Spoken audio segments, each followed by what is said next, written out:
Steven, this is your fault. It is. Wait, why is it my fault? Because what another year of us coming to this venue and losing. I just feel like we can't come back. I hate it here. Honestly, I hate it. It's a great venue, and I hate it. The world's most famous venue in Kentucky just can't seem to get it done. I don't think this is one that any of us could have ever dreamed of. The way it unfolded, how it unfolded, who stepped up for Ohio State, who didn't for Kentucky, an 85-65 absolute beatdown favoring the Buckeyes as a 5.5-point favorite, a line that got bet up to 8.5 leading up to the game. This is one that most people thought that Kentucky would win pretty comfortably, even with Aaron Bradshaw returning potentially for Ohio State. Just sheer numbers, sheer talent, the size, the length, the depth. I mean, Kentucky just had everything that Ohio State didn't. This is coming off of a, absolute beatdown against Auburn and losing 3 of the last 5. This is an Ohio State team that really was limping into this one, and you just kind of thought that this would be the final. I said they win by 20. The opportunity for them to go make a statement win. Yep. We've been waiting for them kind of muck things up, and we've seen them, win ugly at times. We were waiting for that first statement win, and unfortunately it happens complete opposite, an absolute flip of the script the way we thought that Kentucky would be able to beat Ohio State. Ohio State beats Kentucky, so credit to them, but I'm still at a loss for words of what we just witnessed, Stephen. I asked Mark Pope about the basketball. Ooh, good point. Now, I mean, look, it's not the basketball. That's not why you missed 16 layups. I mean, it's a layup. Was it 16? I talked to somebody who said they were 11 of 27 on layups and dunks. They didn't miss any dunks, but apparently 11 of 27, 7 of 23 on layups. You're correct. Okay, so yes, missed 16 layups. That's going to hurt because that's 32 points. So that probably helped. Would that help, adding 32 points? Yeah, would that help Kentucky's And chances? maybe, I think a couple of them, they end up getting a tip-in out of it or something. Maybe they end up scoring, but that's 15 big. second chance points. And how many field goals for the game? 17, and I think their previous low was 24 against Clemson. So, I mean, look, it's not, I don't want to believe it's the basketball, really. Like, I kind of agree with what Pope said, that it's like, it's fun because conspiracy theorists, and I'm like, yeah, it's me.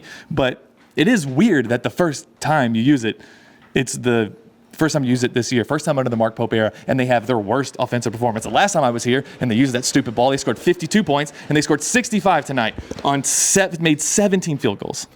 Hey, we scored more than 52. That's 13 points better. But it's improvement. If they just scored 65 2 years ago, they'd probably beat UCLA. But is there a positive spin to this? I kind of thought this would have been. I do, and here's my thought. I think Kentucky plays with fire far too much. I think this is a team that gets way too comfortable in the danger zone. We've seen this team get down 18 points against Gonzaga out in Seattle. We've seen them kind of backs against the wall against Duke in Atlanta, a game where it just kind of felt like it's an insurmountable lead. The talent differential is just way too much. There's nothing that we could do here to come back, and then Kentucky still finds a way to claw, chip away, and kind of make that comeback. Living in that territory is such a dangerous game because miraculous comebacks are miracles for a reason. Yeah. They wouldn't be special if they happened every single time out there. The way they had been playing and getting off to a cold, terrible start. I thought they were lethargic. I just didn't think they played with any physicality. I thought, Bruce Thornton, especially for Ohio State, really controlled the pace of the game, and just really the entire 40 minutes he did, but especially early on, went out of his way to make it his game and make everybody else play around him. And that just got Kentucky so out of sorts, and just it was a really I didn't like their approach. I just really didn't think that they came in. Mark Pope kind of had a not a head scratching quote, but talked about we just didn't have the energy to pour into this win, to pull off a win. And it's like, is that as critical as you think he'll get? Because he said something. I have beautiful players, but they just didn't have the energy for this game. And I think that's a Mark Pope way of. Is it a Mark Pope way of saying, like, we didn't hustle, we didn't, he doesn't bash his guys? When you start off so slow the way they have game after game after game, it was, it's the comebacks are cute. It's like the comeback cats, rah rah. It's fun, but it's such a dangerous and unsustainable way to play. Like you cannot live and die that way, or else the deaths are going to stack up. You can't keep coming back down because 16. basketball teams are good. We are playing high major basketball. You're not going to be able to just other team isn't just going to magically stop making shots and you magically start making yours 30 minutes into a game. Like, that's just not the way it works, and they had to learn the hard way. And I don't think that Clemson taught them enough, because it was just enough to where they got punched in the mouth down there, and the way they responded, got destroyed on the glass. They responded in a big way to even even things out on the glass. So it was kind of a positive talking point afterward. It was like, yeah, we lost, but they still responded to coaching really well. The adjustments that they made in the second half, they were winning adjustments, and we almost did it. And it's cute and fun to talk about, like, yay, I'm glad that they were able to respond in that way, but they needed to get punched in the mouth to show that this approach is not working. You cannot live in this area and expect to just, SEC teams are going to beat this team by 45 if they come out and play the way that they did again tonight. It's just the teams are more physical. They're taller. They're longer. They're more skilled. Like Ohio State, this is a team that just got beat by 30. By Auburn and Maryland. And Maryland beat them pretty good. They just kicked our teeth in. It's just one of those deals that it's a really dangerous game that they had to learn one way or another. If it wasn't going to be this game, it was going to be Florida in 2 weeks. It's just kind of one of those deals that it sucks that it had to happen, but you either win or you learn. Yeah, we collected a lot of data tonight, and this was a big learning opportunity that they had no choice but to figure out, because they've been playing with fire and finally got burned, Steven. Yeah, 4 of 22 from 3. That's 18%. 18%. I don't think they're going to shoot 18% very often. Is that, we said before, there's going to be a game where they get hot and they beat somebody that they shouldn't beat, and there's going to be games where they do this, and hopefully these are few and far between. I will say the arena was dead. Mm-hmm. I mean, second half, from like the 6.5 minute mark on, it felt like it was dead. I mean, and I know it's Ohio State playing a football game and Kentucky not playing well, and North Carolina fans, brought it and they had left. So it was a really quiet arena. It wasn't quiet on the Ohio State bench towards the end of the game. Aaron Bradshaw was loving this. Can we talk about loving that? it. Aaron Bradshaw is good for him too, I guess. Out since November 19th, dealing with his own personal issues. The ramp-up process had taken a little bit. He's been back with the team for a week and a half or so, but just he's missed a couple of games. So this was his first chance to just kind of get his feet back wet, and for him to go out and kind of set the tone early. Bruce Thornton set the tone with setting the pace of play and controlling the pace of play. Aaron Bradshaw also set the tone with the energy. Like, Aaron Bradshaw was terrific. It was making shots. Was I did the little you're too little on the Kentucky interior, and good for you if you're going to play the way that he played. He's a unicorn, Jack. You deserve some trash talk. Aaron Bradshaw did a really good job of being that energy guy, and he kind of set the tone for everybody else, and they fed off that energy. Bruce Thornton had a career day. John Mobley is a star in the making. He is absolutely terrific. Just a lot of credit to Ohio State for rolling that game plan out there and executing the way they did, and taking Kentucky away from everything that it does well. Getting out in transition, hitting a bunch of shots, taking a bunch of shots. Again, Mark Pope has been frustrated and complaining about the three-point volume for weeks now, and just against Louisville said, after shooting 21 threes against Louisville, Mark Pope said it's unacceptable. This is not our identity. Yes, we can be as efficient as we want, but we have to get that volume number higher.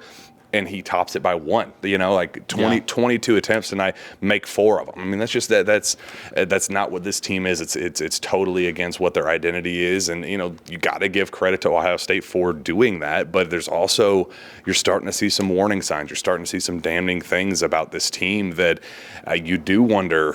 One-on-one defense. I mean, they really, really struggled at the point of attack, and Bruce Thornton got wherever he wanted on the perimeter. He got his paint touches with zero pushback.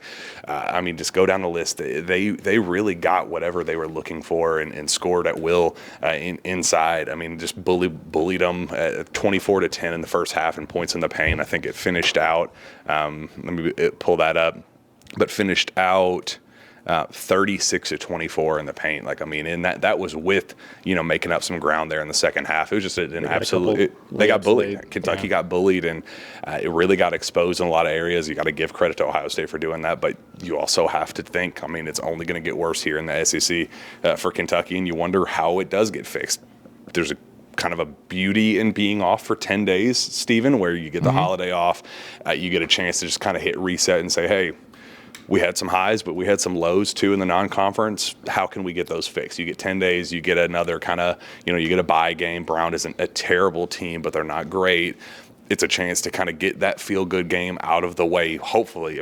For the love of God, you got to get it. You have to win in a statement fashion against Brown, and then you just see what happens. You got to steal. Now that you've fallen behind with Ohio State, you got to maybe steal one of those early SEC games that you were maybe comfortable losing had you escaped, the non-conference schedule with a 12-1 record. Now you got to kind of buy and steal another one elsewhere. So it's not. All hope is not lost. I think this team is still extremely talented, and Ohio State needed this one. Kentucky did not need this one, but there are enough warning signs here to make you go, let's regroup.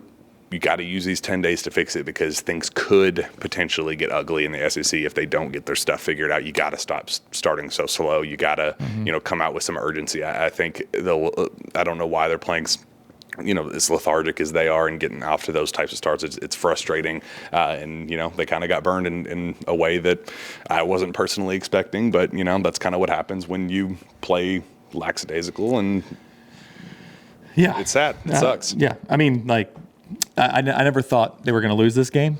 Honestly, I never thought that it would. I thought maybe like a 5% chance they might lose a close game. Well, I certainly wasn't thinking they would lose by 20. But again, they're not going to shoot 18%. I feel like if you watch the Clemson rapid reaction, it kind of said something similar there. They shot 20 whatever percent that game. So your shots will go in. I don't think they don't play at Auburn this year, right? They don't go to Auburn, correct? Correct. So you won't use that Evo ball again until the SEC tournament. So there's that. But in being serious, I still have hope that this team can do something special this year. This kind of stuff doesn't typically happen to national championship teams. It has. UConn got beat by like 31 to Louisville in March or maybe late February, and then won the whole thing. So it does. But I think a lot of Kentucky fans got their hopes up, beating Duke and Gonzaga, having a 4-point loss on their first road game when you didn't play well. This is kind of that's okay. Let's pump the brakes a little bit. But it doesn't mean you can't have a good season. Doesn't mean that you can't dream. Doesn't mean you can't have big aspirations. But for me, this kind of goes, okay. So this is you could. I didn't think they could really get blown out by a team that was not, one of the top 10 teams. This kind of shows me that it is possible when you get into the SEC and there's a lot of really good teams you're gonna have to face. It makes me a little nervous, but can we try to end it on a positive? Is there any more positives that going forward we could? We don't have to return to Madison Square Garden God. for a long time. Oh, thank God! I'm never coming back. I'll go to New York City, but I haven't had a good experience in this building ever. So. And what's sad is it's a beautiful building. It really is. There's so much, but our experience. But why aren't we doing this out there right now? Because they can't show the floor being put up. That's so damn stupid. We were going to do it on the floor so you could be like, hey, look, they were there. They're not in just some room with a bunch of chairs. But that guy was like, hey, no, we got to fix the floor, and God forbid anyone sees that. It would ruin the whole mystique of the building. Shitting me. This place sucks. I'm so ready to go. I hate it. Hate it here. He said we were going to end it on a positive note. Doesn't sound like that's negative happen. Towards this. 10-day break. Let's all take a deep breath. Let's regroup. Let's come back, hopefully, for a feel-good win against Brown. Enjoy your holidays. Enjoy Christmas. Whatever holiday you celebrate, right. I'm rooting for you. I wish you nothing but the best. New Year's Eve, Brown. We'll see you back at Rupp Arena, hopefully, we'll see what happens at SEC play. Go Cats.